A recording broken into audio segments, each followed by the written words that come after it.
अहिल्यानगर जिल्ह्यात एप्रिल ते सप्टेंबर दरम्यान अतिवृष्टीमुळे 22 जणांचा मृत्यू तर 5697 घरांची पडझड. जिल्हा प्रशासनाची आकडेवारी समोर. पाथर्डी तालुक्यात सर्वाधिक घरांचं नुकसान झाल्याची माहिती.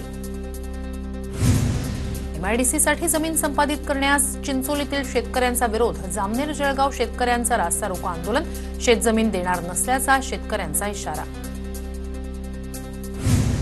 जळगावच्या चाळीसगाव तालुक्याला अतिवृष्टीचा सर्वाधिक फटका. वाघडू शिवारात फळ उत्पादक शेतकऱ्यांचं मोठं नुकसान. शेतात पाणी साचल्यानं पपईच्या बागांना मोठा फटका. नंदुरबार तालुक्यातील रनाळे गावात अतिवृष्टीमुळे पिकांचं नुकसान. मात्र शासनाकडून नुकसानाचे पंचनामे नाही. आगामी निवडणुकांवर बहिष्कार टाकण्याची शेतकऱ्यांची भूमिका. गोंदियाच्या नवेगाव बांध परिसरातून हत्ती पुन्हा गडचिरोलीकडे परतल्यानं शेतकऱ्यांना दिलासा. हत्तीच्या वावरामुळे शेतकऱ्यांच्या धान पिकांचं झालं होतं मोठं नुकसान. गोसेखुर्द धरणाच्या बॅकवॉटरमध्ये वाढ झाल्यानं भंडाऱ्याच्या निमगावात बिकट परिस्थिती. शेतात पाणी शिरलं. ग्रामस्थांपुढे धोक्याची स्थिती निर्माण. अतिवृष्टीमुळे परभणीतील खरीपातील सोयाबीन पिकांच्या उत्पन्नात मोठी घट. अर्ध्यापेक्षा अधिक सोयाबीन हातातून गेल्यामुळे शेतकऱ्यांचं आर्थिक बजेट कोलमडलं. दिवाळीच्या तोंडावर केळी उत्पादकांना मोठा फटका. रावेर बाजारपेठेत केळींच्या मागणीत वाढ. मात्र भावात घसरण झाल्यानं केळी उत्पादक चिंतेत. 3000 रुपयांवरून थेट 300 ते 400 रुपये प्रति टन भाव मिळत असल्यानं शेतकरी हवालदिल.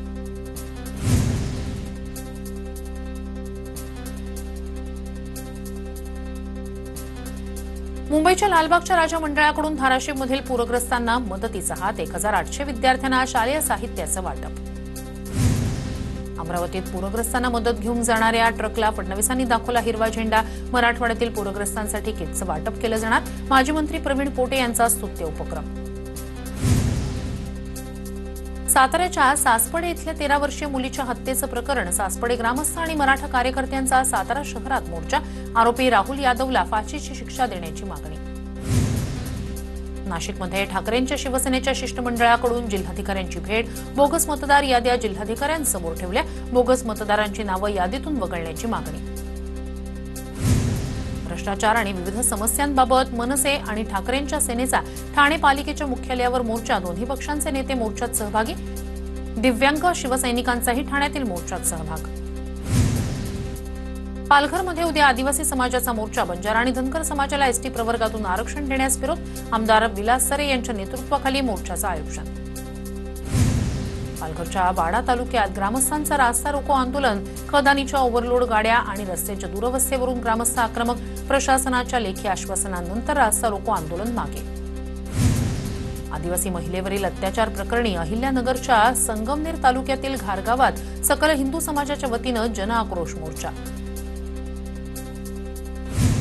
नाशिकमध्ये आदिवासी समाजाचा जिल्हाधिकारी कार्यालयावर उलगुलान मोर्चा. धनगर आणि बंजारा समाजाला एसटी प्रवर्गातून आरक्षण देऊ नये. मोर्चेकऱ्यांची मागणी.